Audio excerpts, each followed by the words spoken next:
You are welcome to WStv, dear viewers.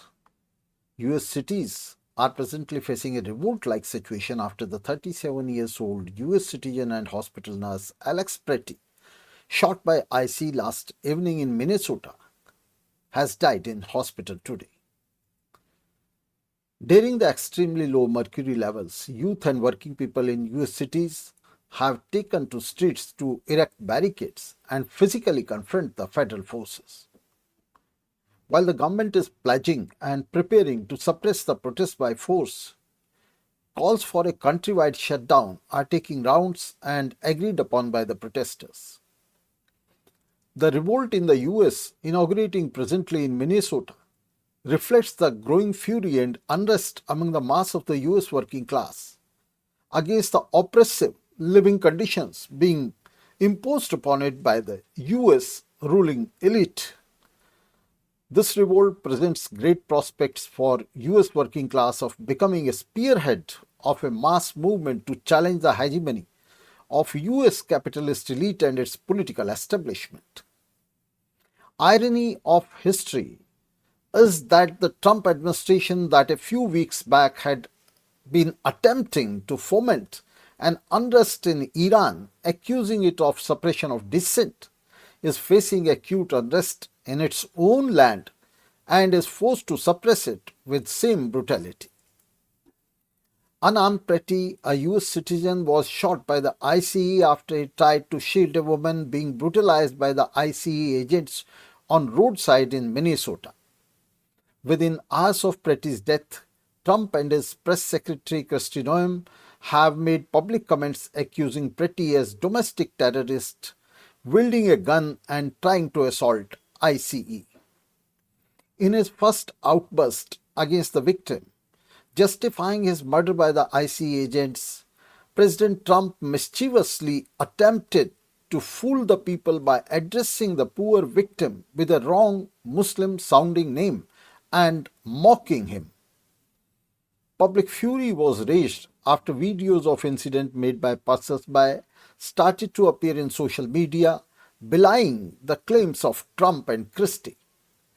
After videos showed beyond any pale of doubt that unarmed Pretti, having a mobile phone in one hand, had only attempted to shield a pedestrian woman from ICE savagery, the ghastly crime by federal police was exposed to its hilt.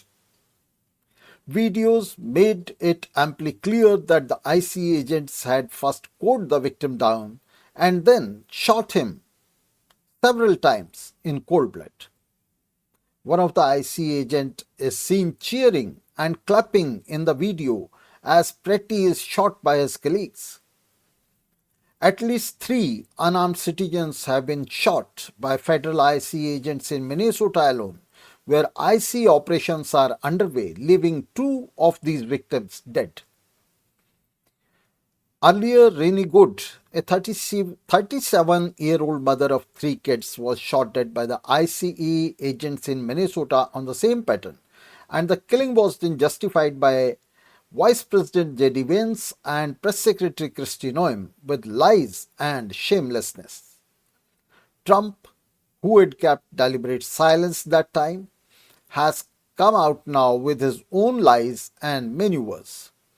Trump administration is carrying out a violent and brutal campaign against immigrants living inside the US.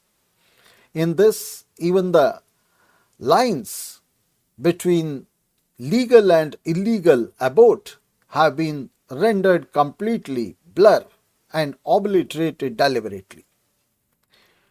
Nonetheless, these immigrant workers whom Trump and his cohorts are accusing for their own failures as root of all evils are in fact backbone of US economy, having contributed a lot to it over generations. Those who had assisted Trump in assault on White House in January 6, 2020 coup have been recruited to ICE. US is facing acute economic and political crisis presently, not seen over decades. Being the biggest borrower in the world, its foreign debt interest has crossed $1 trillion per year and over the last decade it has frequently defaulted on payment of debt and even salaries to its employees. Its oil reserves were completely dried up before capture of Venezuelan oil, and it has continuously made such default. The US ruling elite, unable to handle this crisis, is attempting to divert the public ire arising out of its failures against the sections of working people. Immigrant workers, most vulnerable of all, living in the US already under abominable conditions, are the first victims under its aches. Thousands have been arrested and put in detention centers across the country, breaking up the families in most of the cases. Trump is deliberately creating conditions of unrest to find pretext to impose an emergency in the US, overthrowing even the residual pretense of bourgeois democracy. He intends to grab the power through force and use it to forge a fascist state. Trump knows that midterm polls due in September this year in the US would completely rout him and his party. He is thus trying to impose a dictatorship on US, an attempt that he has already made in January 2020 but failed. The re-election of Trump to the highest office of the US reflects the rot accumulated inside the belly of the US society. The sick society has voted a fascist criminal to power who is hell-bent to unleash tyranny of all sorts upon it. The violent repression at home in the US, albeit goes hand in hand with an offensive outside being led by the US. Recently, with active US aid, Gaza was subjected to a predatory genocide by Israeli forces of the level unseen in the history since after the Second World War. At the end of all destruction, now the Board of Peace is being forged by Trump under his personal command and control that is no less than a real war club of big powers, solely based on the only rule, pay to play. The deep maneuver behind this ploy is to render the UN totally irrelevant, liquidate it and replace it by this war club, the Board of Peace. Latin America is next on the menu to be colonized and is officially declared the backyard of the US. Maduro of Venezuela has been abducted in total disregard of international law. Cuba and Nicaragua are next on the hit list for regime change, and Mexico and Colombia are told to wait for their turn. Regime is changed in Syria. Yemen and Lebanon are in the queue. An all-out war with Iran is being prepared carefully and systematically. Denmark is being hard-pressed to surrender Greenland to US, and Canada is being subdued in submission. While Russia and China are being surrounded, a break is forged with Europe leaving it to its own fate. Above all, tariffs have been weaponized to force all countries, friends and foes alike, into submission to commands of the US. The violent offensive mounted by the US and led by the administration under Trump has destroyed the old balance of forces achieved with great difficulty since World War II.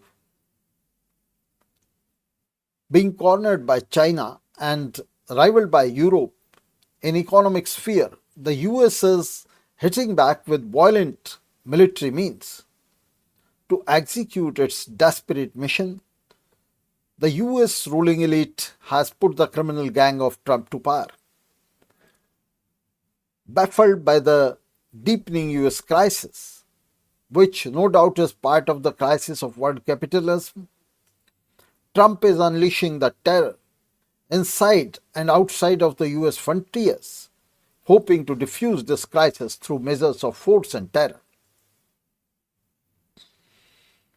In his quest to seek total domination inside and outside of the US, Trump may appear cynical and crazy to many of us. However, this cynical drive undertaken by Trump is related more to the needs of the US capitalism as a whole than to his personal trait. Till yesterday, the opposition Democratic Party had carried out the very same policies of aggression, domination, and repression, albeit with unsuccessful attempt to cover them up with demagogy. Last week, 18 of House Democrats have voted in favor of ICE funding alongside the Republicans. No Democrat, not even the DSA demagogues Bernie Sanders or Zoran Mamdani, are putting any effective resistance to Trump's criminal policies and deeds. Rather, they are tacitly agreeing with it. Big US trade unions, often led by the leaders of Democratic Party or associated with them, are holding back the working people from joining in the offensive against Trump administration. Trapped in the blind alley of capitalist crisis and terrified at the near prospect of a mass revolt in US, the ruling US elite is desperately engaged in castling against the foreseeable dangers emanating out of this crisis inside and outside of the US. Stinkingly rich US elites like Elon Musk and Jeff Bezos, those who have amassed wealth that, if converted to hard currency in dollars, may stack up to or even beyond the moon, essentially need the corresponding heights for their state also. This height can be obtained only through extreme domination, inside through fascism and outside through wars. War and fascism are thus two sides of the same coin. If war is to be imposed globally, US working class has to be forced to fund it and support it by all means, that is, through its sweat and blood, both.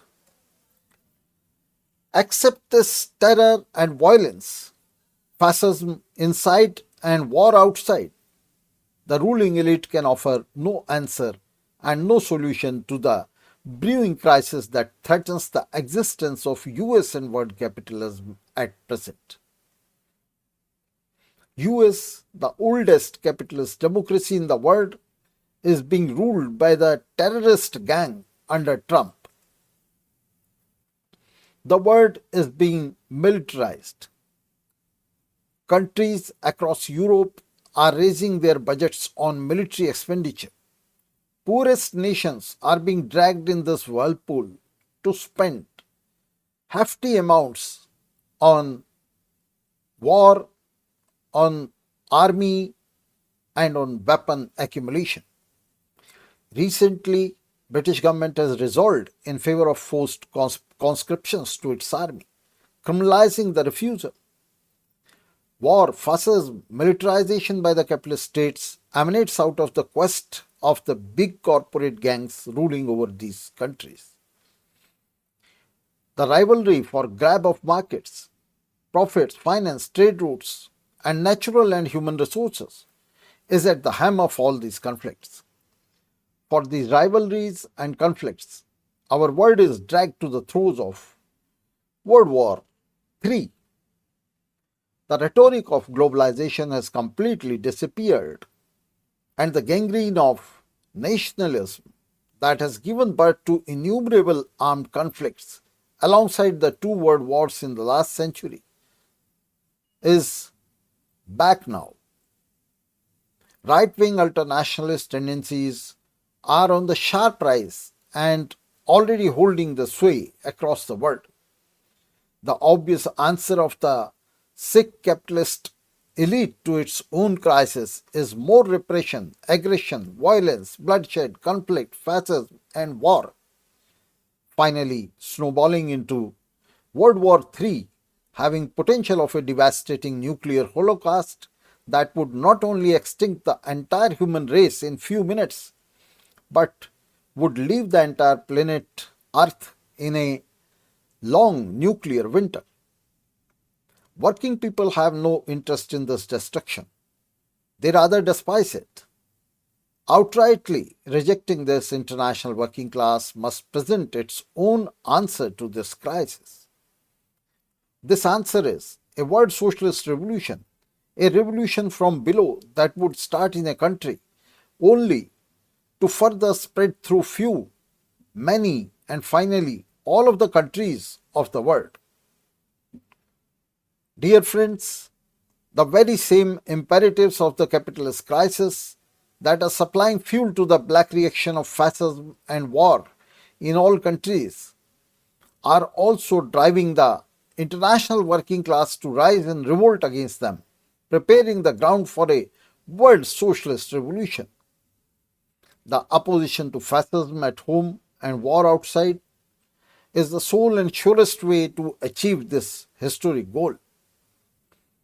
This can be done only by mobilizing the advanced elements among the working class and youth around a Marxist revolutionary program that must form the core of an anti-imperialist mass movement oriented to a world socialist revolution.